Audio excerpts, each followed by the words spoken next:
14 లక్షలు ఇచ్చి bank details bank transfer చేసి స్కామ్లో ఆధారాలతో సహా దొరుకుతూ ఉన్న ఎస్పీకి సైతం కంప్లైంట్ ఇచ్చిన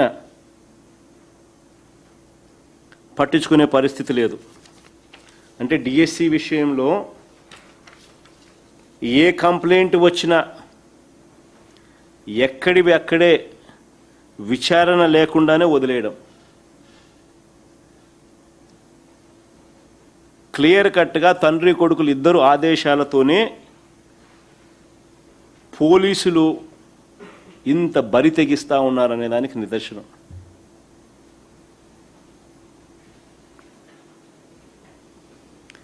లీకేజీ దగ్గర నుంచి స్పోర్ట్స్ కోటా వరకు, ఆపై బేరసారాల వరకు, లీకేజీ దగ్గర నుంచి స్పోర్ట్స్ కోటా వరకు ప్రత్యేక జీవోలు ఇవ్వడం మొదలు,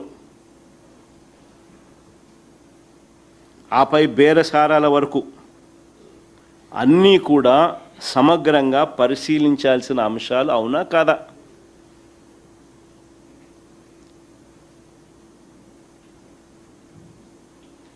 ఎడ్యుకేషన్ మంత్రిగా ఉన్న వ్యక్తి రాజీనామా చేయాల్సిన అవసరం ఉందా లేదా? ఏకంగా జీవోలో ఇచ్చి మళ్ళా జీవోలు రద్దు చేసి 372 మంది ఉద్యోగాలు ఏ ఎగ్జాము లేకుండా ఇచ్చేసి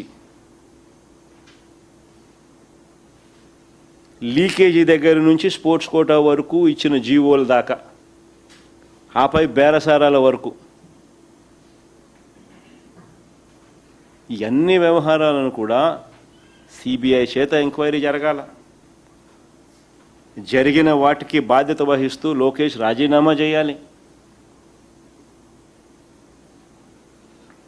నీట్ క్వశ్చన్ పేపర్ లీక్ బాధ్యత వహిస్తూ కేంద్ర మంత్రి ధర్మేంద్ర ప్రధాన్ రాజీనామా చేశారు. కేంద్ర మంత్రి ధర్మేంద్ర ప్రధాన్ గారు రాజీనామా చేసినారు కదా, అక్కడన్నా జీవోలు ఇచ్చినా, ఆడన్నా ఎవడు జీవోలు ఇచ్చిన పరిస్థితి లేదు.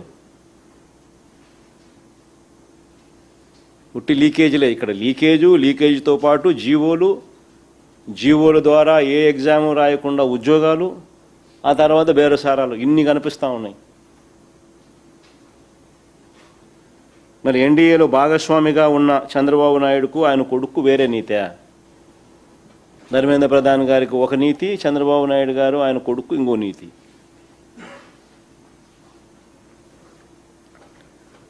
ఇది ఫస్ట్ టాపిక్. రెండో టాపిక్, చంద్రబాబు నాయుడు గారు కొడుకును కాపాడుకునేందుకు ఆయన చేస్తూ ఉన్న వ్యవహారాలలో ఏ రకంగా బురద జల్లుతూ ఉన్నాడు అనేది రెండో టాపిక్. ఇప్పుడు కొడుకును కాపాడుకునేందుకు చంద్రబాబు నాయుడు గారు మరింత దిగజారిపోయి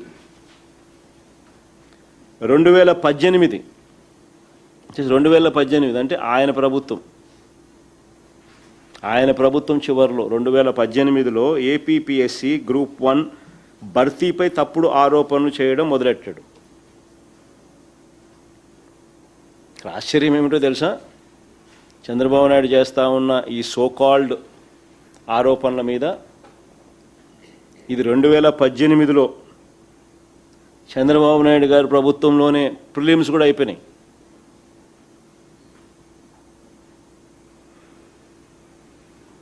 ప్రిలిమ్స్ కూడా ఆయనే చేసినాడు. మేము చేసిందల్లా ఊరికే మెయిన్స్ కండక్ట్ చేయడమే. సో ఎక్కడొస్తాయండి వెస్టెడ్ ఇంట్రెస్ట్లు ఎవరికైనా కూడా?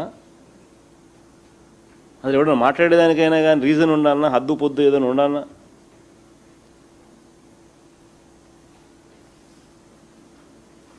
మరింత దిగజారిపోయి 2018లో ఏపీపీఎస్సీ గ్రూప్ 1 భర్తీపై తప్పుడు ఆరోపణలు చేయడం మొదలుపెట్టాడు.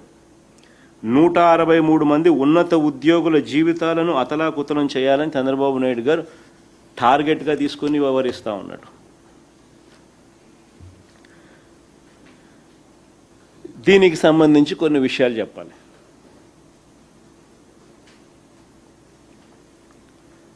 ఇది వెరీ ఇంపార్టెంట్.